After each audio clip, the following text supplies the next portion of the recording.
Saving the prairies, one rotation at a time. Hi, we're YFLE, Youth for the Living Earth, the environmental club at Leurer College High School. Most of us have lived in Saskatchewan all our lives. The so-called land of the living skies is our home. Despite abundant mosquitoes and the harsh winters, we love it here. We don't want things to change, but we know change is inevitable. We know that after the Arctic, the prairies are the region in Canada the most affected by climate change. According to Canadian Geographic's website, rising temperatures will leave our farmlands at a greater risk of drought, extreme weather, soil erosion, and insect infestations. This seemed like a pretty bleak possibility, so we decided to make sure we had our facts straight. We went to talk to Norman Henderson, climate change specialist at the University of Regina. As a general overview, what is the overall impact of climate change on the Canadian prairies?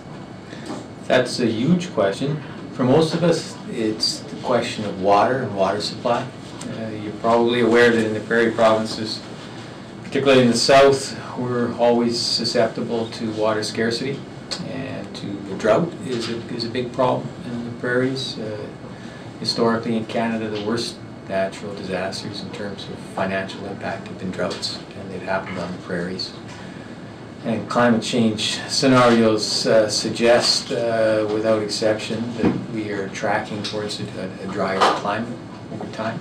So we'll still get wet years and dry years, but the trend is towards more dry years and a risk of a multi-year drought, which is a problem for us. So that's probably the single most important climate impact.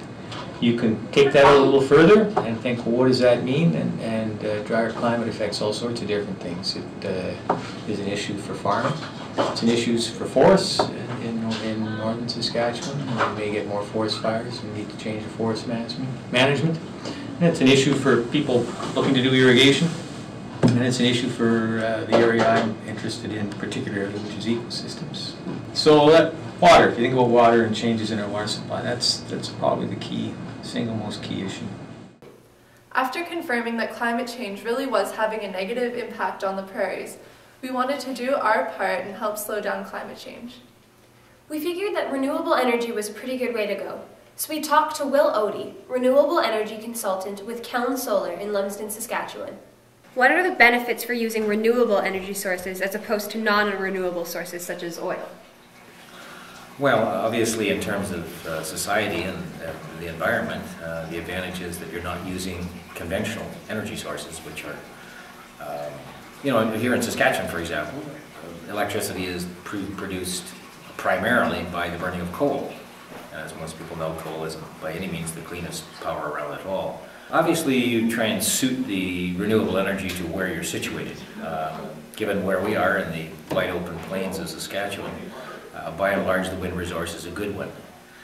Now, wind is much more specific as to where it gets used. And obviously, wind varies a great deal. There are times, as we film this today, where it's very windy outside, and there could be potentially high wind production.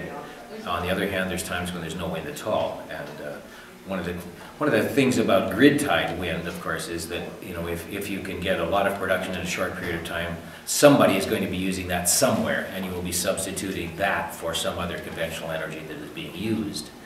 Europe, of course, very far ahead of us in that regards, because some countries like Denmark, can have as much as 25% or more of their electrical production that's done by wind.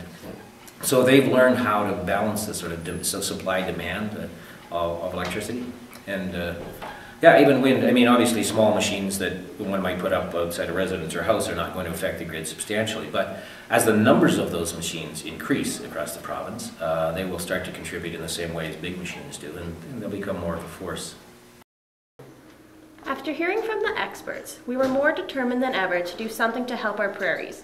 We decided that purchasing a wind turbine for our school was the perfect solution. Not only would it be a source of renewable energy for our school, but it would also be a visual reminder that we can all do small things to slow climate change. We began brainstorming ways to raise the money for a wind turbine, and we began writing letters to corporations asking for sponsorship. And where are we today? We're still working on raising the money for our wind turbine. It's going to be a long process, but we'll get there someday. We hope to save the prairies one rotation at a time.